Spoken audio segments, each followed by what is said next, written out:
A very good afternoon. This is Avidindra Som and you're listening to the news in detail on Gold FM. The news headlines on Gold FM.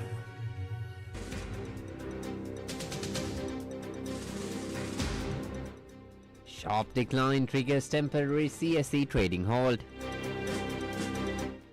Israeli Air Force begins strikes on Iran and Hezbollah targets.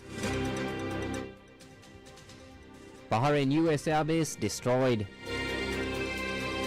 All flights to Middle East suspended. Fuel queues ease as supplies normalize.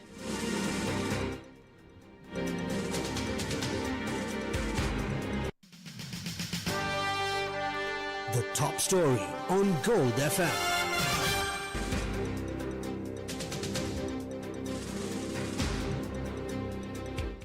The US-Israeli war with Iran entered its fourth day with a massive escalation in military action. Israel launched a fresh wave of extensive airstrikes targeting Tehran and Beirut, while the Iranian Revolutionary Guard claims to have destroyed a US command building at an airbase in Bahrain.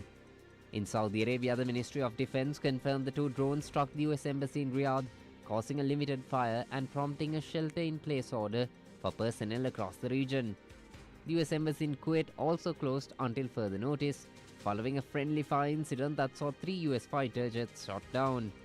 Amidst the fighting, global energy markets are in a state of upheaval. An Iranian official threatened to set fire to any ships attempting to pass through the Strait of Hormuz, and Qatar suspended LNG production following drone attacks on its facilities. Consequently, the cost of hiring a supertanker surged to an all-time high of $4,000 per voyage. In Washington, President Donald Trump stated that the US is stocked for a, quote, forever war, unquote, while House Speaker Mike Johnson maintains the strikes are defensive in nature. However, UK Prime Minister Keir Starmer has signalled a more cautious approach, stating he does not believe in regime change from the skies, despite allowing the use of British bases for defensive strikes.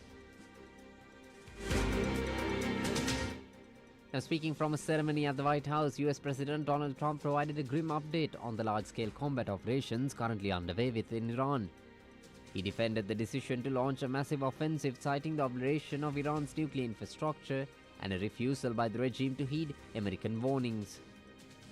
The States military continues to carry out large-scale combat operations in Iran to eliminate the grave threats posed to America by this terrible terrorist regime. Following our obliteration of Iran's nuclear program in Operation Midnight Hammer a short while ago, we warned Iran not to make any attempt to rebuild at a different location because they were unable to use the ones we so powerfully blew up, but they ignored those warnings and refused to cease their pursuit of nuclear weapons. In addition, the regime's conventional ballistic missile program was growing rapidly and dramatically, and this posed a very clear, colossal threat to America and our forces stationed overseas. The regime already had missiles capable of hitting Europe and our bases, both local and overseas, and would soon have had missiles capable of reaching our beautiful America.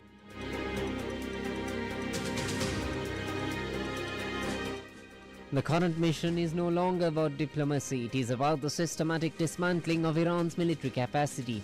The president laid out 4 highly specific milestones for the ongoing military campaign, making it clear that the ultimate goal is the complete neutralization of Iran's offensive and unconventional welfare capabilities. And they are indeed sick and sinister. Our objectives are clear. First, we're destroying Iran's missile capabilities, and you see that happening on an hourly basis, and their capacity to produce brand new ones, and pretty good ones they make. Second, we're annihilating their navy. We've knocked out already 10 ships. They're at the bottom of the sea. Third, we're ensuring that the world's #1 sponsor of terror can never obtain a nuclear weapon. Never going to have a nuclear weapon. I said that from the beginning. They're never going to have a nuclear weapon. They were on the road to getting one legitimately through a deal that was signed foolishly by our country. And finally, we're ensuring that the Iranian regime cannot continue to arm, fund, and direct terrorist armies outside of their borders.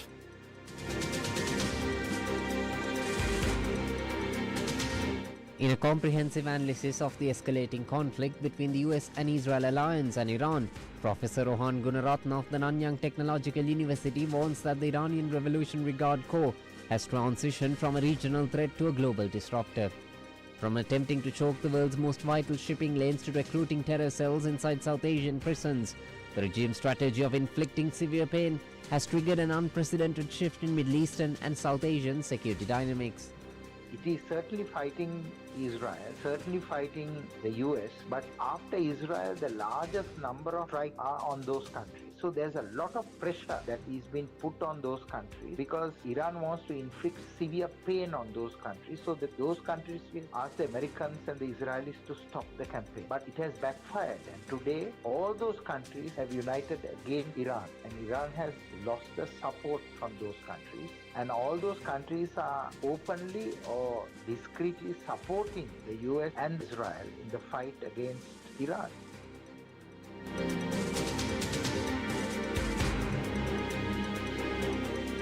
He then expanded on the economic implications of the conflict, highlighting the US military's role in preventing a global trade collapse by keeping international waters open.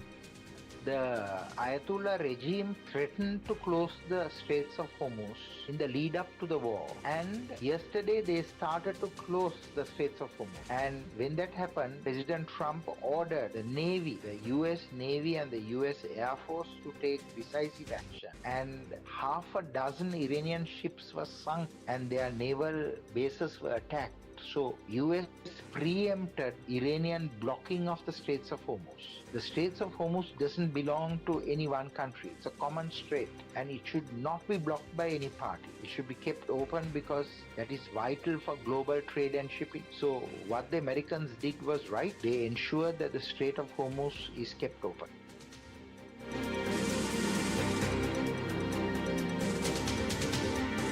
Professor Gunaratna also offered a chilling look at how the IRGC's global proxy program reached Sri Lanka, using local prisons as recruitment grounds for attacks on tourists and diplomatic missions.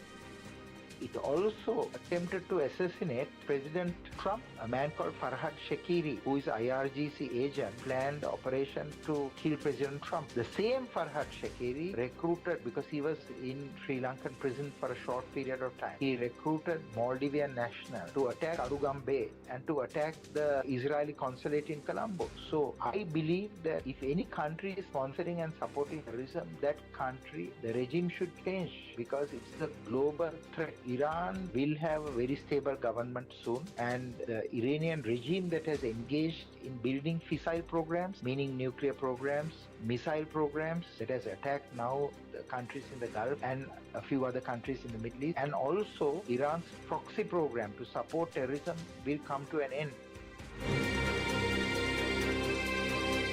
In the meantime, Professor Gunaratna says that the Sri Lankan model of rehabilitation is a necessary template for a post-Ayatollah Iran. National security language is called shaping the outcome. So after any conflict, the outcome should be shaped. Now in Sri Lanka, the outcome was shaped after the end of the LTT rule in the northeast. Sri Lanka launched a brilliant program to rehabilitate terrorists, and because of that, terrorism didn't re-emerge.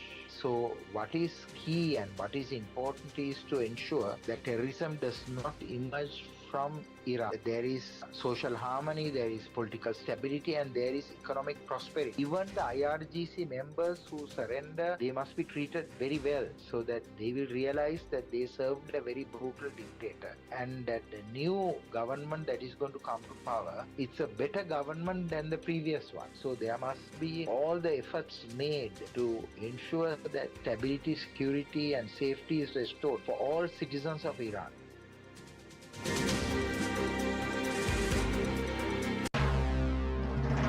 This is the local news on Gold FM. The Civil Aviation Authority suspended all flights to the Middle East pending completion of security assessments.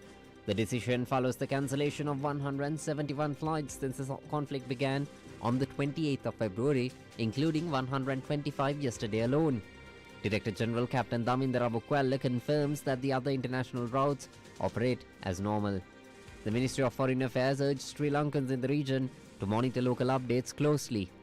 In the meantime, a dedicated emergency response unit now operates through the Foreign Ministry and Tourism Ministry, reachable via the hotlines +94 117 445 641 and +94 112 207 250. Over in the United Arab Emirates, Ambassador Dr. Arusha Kure stated that the mission continues to prioritize the safety of over 1 million Sri Lankans living in the region. Diplomatic officers in Kuwait and Israel have also confirmed that all citizens remain safe, with staff monitoring the situation around the clock.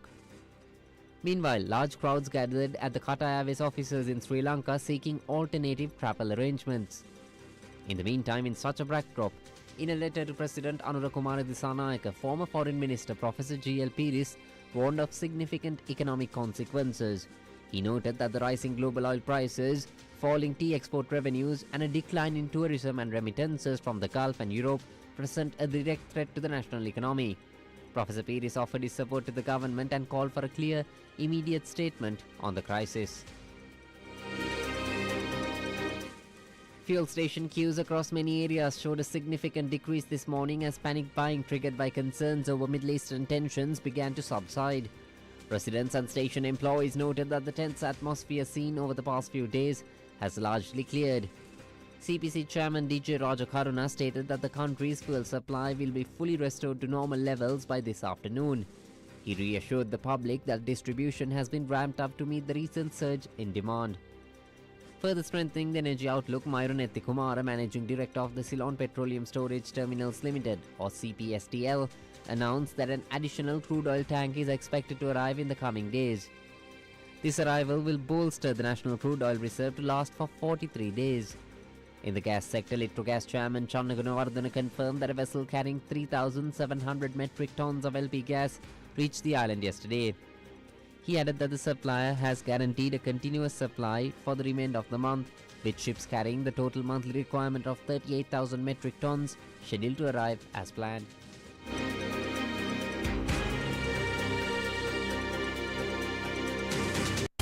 Now for some news in brief.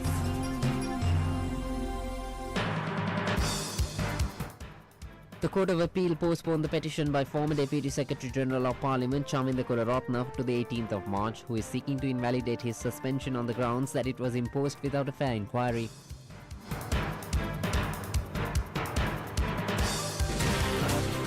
The business news on Gold FM.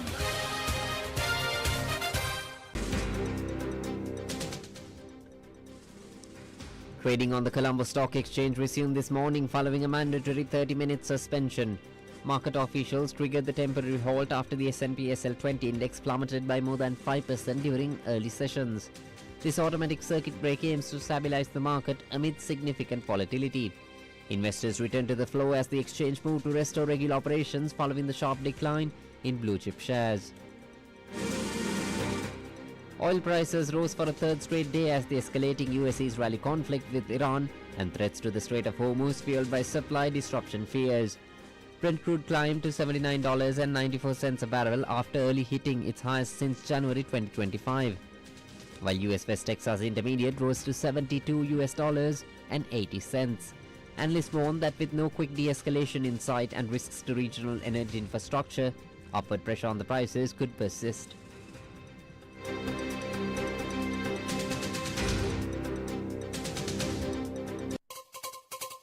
International news on Gold FM.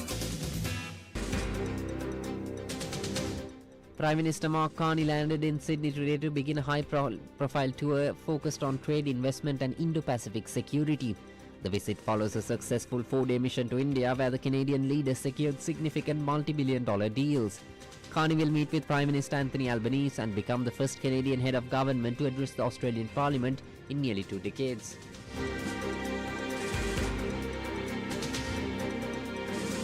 Entertainment news on Gold FM. Night Jack Hughes and brother Quinn Hughes shared the stage on The Tonight Show starring Jimmy Fallon last night. This was 48 hours after their memorable cameo alongside women's Golden Goal scorer Megan Keller on Saturday Night Live.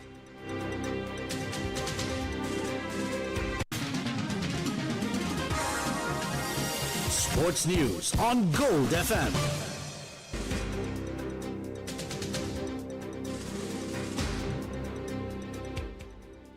Every member of Pakistan's T20 World Cup squad faces a fine of 5 million rupees following an underwhelming tournament exit.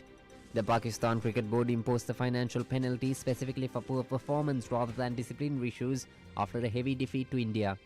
Although the board offered to waive the fines if the team reached the semi-finals, the narrow victory over Sri Lanka proved insufficient to advance.